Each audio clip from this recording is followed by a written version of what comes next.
malah jadi manis. Nanti kalau ada yang ngomong lemon silakan. Ya. Itu dia. Ya, kembali lagi sama kita di Sounds Bakar Film. Sounds Bakar Film bersama saya Dayat. Tidaknya sama saya juga ya, Mon. Kembali bangsat. Oke, kali ini kita bakal membahas film yang Chung Yang Jon. Bangja mulai menginginkan Lempok sama ke warung jamu 4.0 atau AO. Di sana ia melihat wanita bernama Chung Yang.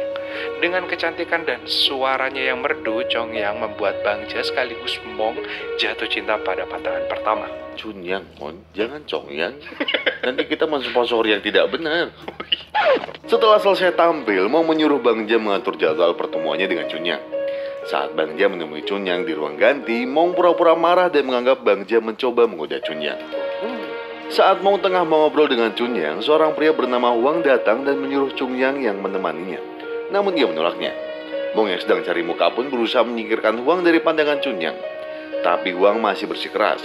Barulah saat dihajar oleh Bangja, Huang mengurungkan niatnya karena KO. Keesokan harinya, Bangja meminta saran Ma cara mendekati Chunyang. Pasalnya, atasannya itu menyuruhnya membuat janji dengannya. Ma pun menyerahkan Bangja untuk mendekati pelayannya terlebih dahulu, Yang Dan dengan jurus memegang serabi lempit. Ia lantas meminta bantuan Yang Dan memintanya untuk membawa Chung Yang ke air terjun agar ketemu dengan Mong. Tentu Yang pun tidak menolak perintah orang yang dicintainya. Dan akhirnya mereka berhasil mempertemukan Chung Yang dan Mong di sebuah air terjun. Saat itu Chung Yang justru memuji Bangja karena keberanian saat menyelamatkannya dari Huang. Untuk membuatnya ilfil, Mong memberitahu sisi cabul Bangja dengan jurus memegang serabi lempit yang sudah ia praktekkan ke pelayan Yang. Sontak Chung Yang langsung marah meninggalkan mereka. Siapa yang gak marah dipegang itu nih, sarang burungnya? Di tengah perjalanan, Chunyang yang terpeleset batu di pinggir sungai, kakinya terkilir dan sandalnya hanyut. Bangja yang melihatnya dengan sigap mencoba mengambil sandalnya. Loh, saya pikir nyelamatin orangnya. Chunyang pun kembali kesemsem padanya, apalagi saat Bangja mau disuruh Mong menggendongnya saat pulang. Bangja pun kembali meminta trik pada Ma. Kali ini Ma menyarankan agar ia memandangi wanita yang diincarnya dari belakang. Saat Bangja mencoba mempraktekkan, Chunyang berhasil jatuh dalam pelukannya. It's magic. Suatu hari, Chunyang mengirim surat godaan pada Mong untuk datang ke rumahnya. Karena keinginan ibunya supaya mendapat menantu kaya raya. Dengan semangat 45, Mong mengiyakan ajakan Chunyang. Mong pun menceritakan kedatangannya ke rumah Chung Yang pada Bangja dan memberitahu bahwa ia berhasil bercocok tanam dengannya. Namun setelah mengatakannya, Mong langsung mual. Ia teringat perkataan Ma bahwa hal seperti itu merupakan kebohongan karena berarti hasrat tak tersalurkan. Cenggur. Melihat adanya kesempatan, Ma menyuruh Bangja untuk mengajak Chung Yang bercocok tanam terlebih dahulu, sebelum keduluan majikannya. Dengan masukan Ma, ia berhasil menyelinap ke kamar Chung Yang. Meski awalnya terkejut, Chung Yang mulai menerima kedatangan penyusup dan bertanya kepadanya apakah ia memiliki trik baru dari Ma. Merasa dapat lampu hijau, Bangja pun mulai mendekatinya dan berhasil mendahului majikannya bercocok tanam dengan Chung Yang. Malam itu, Chung Yang juga menawari Bangja perjanjian. Ia meminta Bangja untuk mendekatkannya dengan Mong dan sebagai imbalan, ia akan menerima benihnya secara rutin untuk ditanam. Berkat bantuannya, Chung Yang berhasil bertemu dengan Mong dan menjadikannya malam pertama bagi Chung Yang dan Mong bercocok tanam. Bangja yang mendengar aktivitas itu tentu cemburu. Namun sesuai perjanjian malam itu pula, ia mendapat jatah menanam benih pada Chung Yang. 2 kali berarti. Banyak nih. Murah sekali. Kayak traktor ya, kuat banget. Merasa tidak kuat menahan cemburu, Bangja curhat pada Ma bahwa ia ingin memiliki Chung Yang seutuhnya. Meski ditentang Ma, Bangja tetap bersikeras untuk memiliki Chung Yang sepenuhnya. Suatu hari, Mong harus meninggalkan Chung Yang karena akan mengambil pendidikan ke Seoul. Ia pun menyuruh Bangja mengambil surat pernyataannya bersama Chung seperti miliknya. Bangja lalu mencoba mencari surat majikannya secara diam-diam. Sayangnya, aksinya tertangkap basah oleh Chung Yang. Namun rupanya Chung Yang menunjukkan surat milik Mong. Pasalnya, surat awal yang Bangja pilih adalah miliknya sendiri. Setelah mendapat surat, Bangja memberikannya pada Mong. Tapi ternyata Chung Yang menipunya. Pasalnya, surat itu justru surat milik Bangja. Usai membaca surat itu, Mong otomatis tahu bahwa pelayannya itu sudah bercocok tanam lebih dulu dengan pujaan hatinya. Dan Mong pun langsung memecatnya. Ngawur masih. Sebagai seorang pejuang, setelah dipecat menjadi pelayan, Bangja justru berhasil menjadi ajudan politisi di Chongpun. Setelah itu, Ibu Chung Yang tak melarangnya mendekati putrinya. Singkat cerita, Mong berhasil menyelesaikan pendidikannya dan bertugas sebagai pengawas istana. Kabar ini entah mengapa membuat Chung Yang menjadi gembira. Ibunya pun menyadarinya. Padahal Chung Yang pernah berujar bahwa ia telah bahagia bersama Bangja. Tapi ia tetap menantikan Mong. Saat Mong tengah bertemu kliennya di restoran, ia bertemu Yang, mantan pelayan Chung Yang.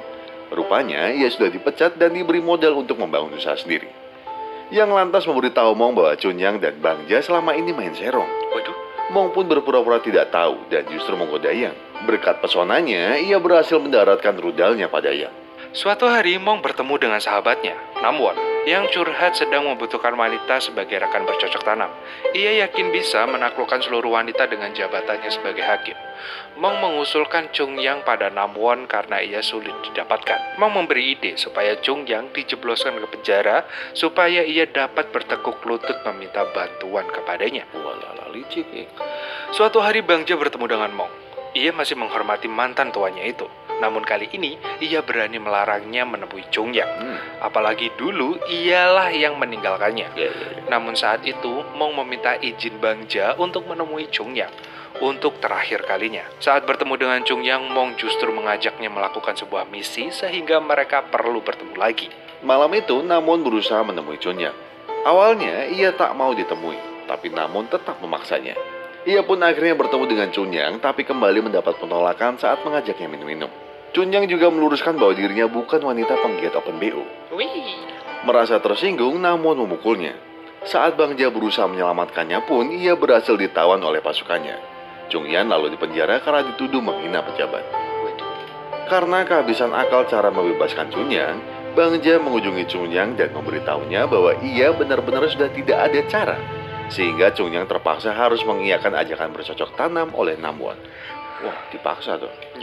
Dan esoknya Namwon mengajak Chung Yang ke sebuah restoran. Dengan tangan kaki diborgol, ia mulai menjelajahi tubuhnya. Bangja yang coba menyelamatkan Chung Yang pun langsung dipukul-pukul oleh pengawalnya Namwon. Tiba-tiba Meong datang dan menciduk Namwon dengan... Mong! Bukan Meong.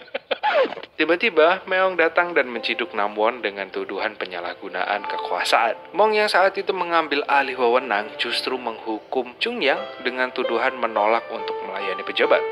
Namun ia lagi-lagi membela diri bahwa ia bukanlah wanita open BO. Mendengar itu, Mong semakin berniat menghukumnya. Di saat bersamaan datanglah Bangja yang mengaku sebagai suaminya. Mendengar itu, Chung Yang justru mengelaknya. Karena dianggap berbohong, Bangja dipukuli, dan untuk menolongnya, Chung Yang berkata ia mau melayaninya. Namun Chung Yang justru menunjukkan surat perjanjian mereka dahulu, dan menggunakan pena di dalamnya untuk mencoba bunuh diri. Mong pun menyesali perbuatannya, padahal niatnya hanya untuk menguji Chung Yang.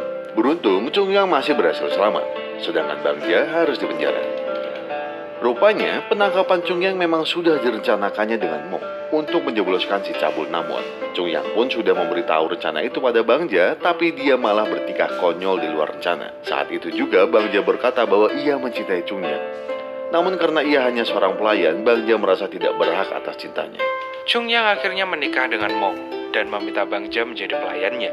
Karena jika Mong menolaknya, ia mengancam akan membeberkan persekongkolannya dulu untuk menciduk Namwon. Saat Mong tengah bermain bola dengan Chung Yang, bola yang mereka gunakan terlempar ke hutan, lalu Mong meminta Bangja untuk mengambilnya. Saat tengah berdua, Mong justru berniat membunuh Chung Yang. Bangja yang menyadarinya langsung kembali dan mendekati mereka. Namun Chung Yang sudah hanyut di sungai. Ia kemudian berusaha menyelamatkannya. Dan cerita pun kembali ke awal saat Bangja menemui seorang penulis. Bangja lalu mengajaknya menemui Chung Yang yang kini mengalami cacat mental setelah tercebur ke sungai. Namun Bangja dengan setia merawatnya. Si penulis pun tertarik dengan ceritanya dan berniat menjadikannya sebuah buku. Bangja pun menyetujuinya dengan syarat Bangja meminta untuk mengubah ending menjadi akhir yang bahagia, yaitu pernikahan Mong dengan Chung Yang. Dan film pun berakhir. Oke, kalau yang merasa ribet dengan filmnya, intinya ini cinta segitiga yang mana di salah satu segitiganya itu terhalang karena status atau kasta. Iya, dan yang diambil adalah artisnya orang ini lagi. Orang ini lagi, ya. Tunjukin IG-nya Mas Yoyo. Karena saya seneng, itu aja. Iya, tateknya bagus. Ya, film ini memiliki alur cerita yang kompleks karena selain menceritakan silsilah kerajaan, juga terlalu banyak tokoh yang terlibat. Namun akhir ceritanya cukup menyedihkan. Iya. Jadi intinya sih Cuma Mbak Chung